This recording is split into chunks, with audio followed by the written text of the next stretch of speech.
Hello friends, welcome back to my YouTube channel study lover. आज मैं news series लेकर आई हूँ इंडियन के जनरल नॉलेज के अंडर में। कल हमने टॉपिक पढ़ा था भारत की स्थिति और विस्तार। आज हम टॉपिक पढ़ेंगे भारत के भौगोलिक प्रदेश। देखिए, जो इसकी भौगोलिक विशेषता है इंडिया की, उसे 6 भागों में बांटा गया है। पहले हम बात करते हैं उत्तरी एवं उत्तरी पूर्व पर्वतीय प्रदेश। इसमें आता है हिमालय पर्वत।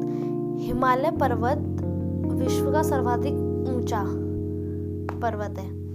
ठीक, इसकी जो लंबाई है वो पूर्व पश्चिम में लगभग 2500 किलोमीटर है और इसकी पश्चिमी छोर में गंगा पर्वत यानी कि सिंधु नदी के सबसे उत्तरी मोड़ के दक्षिण में स्थित है। ठीक, इसकी जो चौड़ाई है 400 किलोमीटर से 150 किलोमीटर तक है पश्चिम पूर्व में। ठीक, इसका जो क्षेत्रफल है फ्रेंड्स वो है 5 लाख वर्ग किलोमीटर इसका जो क्षेत्रफल है। ठीक, यहाँ बहुत ऊंचे खड़ी ढलान वाली दांतेदार चोटियाँ घाटियाँ होती हैं। यहाँ अत्यधिक मात्रा में क्षरण और भूस्खलन होते हैं। भूस्खलन मीन्स जमीन खिसकना। हिमालय का बड़ा भाग हिमरेखा के नीचे आता है। पर्वत निर्माण प्रक्रिया अभी भी सक्रिय है। मतलब जो पर्वत निर्माण होता है उसकी जो प्रक्रिया चलती है वो अभी भी कार्य कर रही है। देखिए, हिमालय पर्वत श्रृंखला का विभाजन देखो कैसे हुआ है। उत्तर दक्षिण हिमालय में ट्रांस, पहले हम इसमें आता है ट्रांस आता है।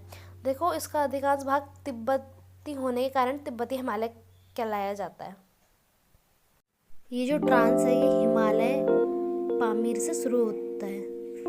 इसकी मुख्य श्रेणियां भी हैं काराकोरम श्रेणी, लद्दाख श्रेणी, जास्कर श्रेणी, कैलाश श्रेणी। काराकोरम श्रेणी भारत में ट्रांस हिमालय की सबसे उत्तरी श्रेणी है। इसे कृष्णगिरी श्रेणी भी कहा जाता है। इसकी जो औसत ऊंचाई है वो है 5500 मीटर या इससे अधिक भी हो सकती है। देखिए, लद्दाख, अब दूसरी आती है लद्दाख श्रेणी। जास्कर श्रेणी के उत्तर में स्थित है, यानी कि जो लद्दाख है वो जास्कर के उत्तर में आता है। ठीक, तिब्बत में कैलाश श्रेणी से मिल जाती है, यानी कि जो लद्दाख है वो तिब्बत के कैलाश श्रेणी में मिल जाती है। अब हम बात करते हैं जास्कर की। ये केंद्र शासित प्रदेश लद्दाख में स्थित है। जास्कर को लद्दाख से अलग करती है हमारी जास्कर श्रेणी। इसकी जो ऊंचाई लगभग 6000 मीटर है। ठीक, अब हम बात करते हैं कैलाश श्रेणी की। ये लद्दाख श्रृंखला की उपशाखा है। सबसे ऊंची चोटी कैलाश पर्वत की है। इसकी जो ऊंचाई है वो है 6714 मीटर। ठीक है, अब हम बात करते हैं वृहद हिमालय। इन श्रेणियों को आंतरिक हिमालय भी कहा जाता है या हिमाद्री भी कह सकते हैं। इसकी जो चौड़ाई है 25 किलोमीटर है और जो ऊंचाई है वो 6100 मीटर है। ठीक, हिमालय के लगभग सभी ऊंची चोटियां जैसे माउंट एवरेस्ट, कंचनजंगा, नंगा पर्वत इसी भाग में स्थित है, जिनका निर्माण पूर्ववर्ती नदियों के द्वारा किया गया है। अन्यथा मतलब सबसे अधिक नियमित पर्वत श्रेणियां भी हिमालय पर्वत के वृहद उसमें ही है। इसका जो विस्तार है वो है नामचा बारवा पर्वत से नंगा पर्वत 2400 किलोमीटर। दुनिया में सबसे लंबी पर्वत श्रेणी में से एक है ये। ठीक है, अब हम बात करते हैं लघु हिमालय या हिमाचल हिमालय। दक्षिण में जो शिवालिक है और उत्तर में वृहद हिमालय के मध्य में स्थित है। शिवालय और वृहद हिमालय के मध्य में स्थित है हमारा हिमाचल हिमालय। ठीक है, इसकी जो ऊंचाई है वो 1300 से 1500 मीटर है और जो चौड़ाई है वो 50 से 80 किलोमीटर तक है। इसकी जो सबसे लंबी श्रेणी है वो पीर पंजाल श्रेणी है। ये 5000 मीटर तक ऊंची है और इसमें ज़्यादातर ज्वालामुखी चट्टानें पाई गई हैं।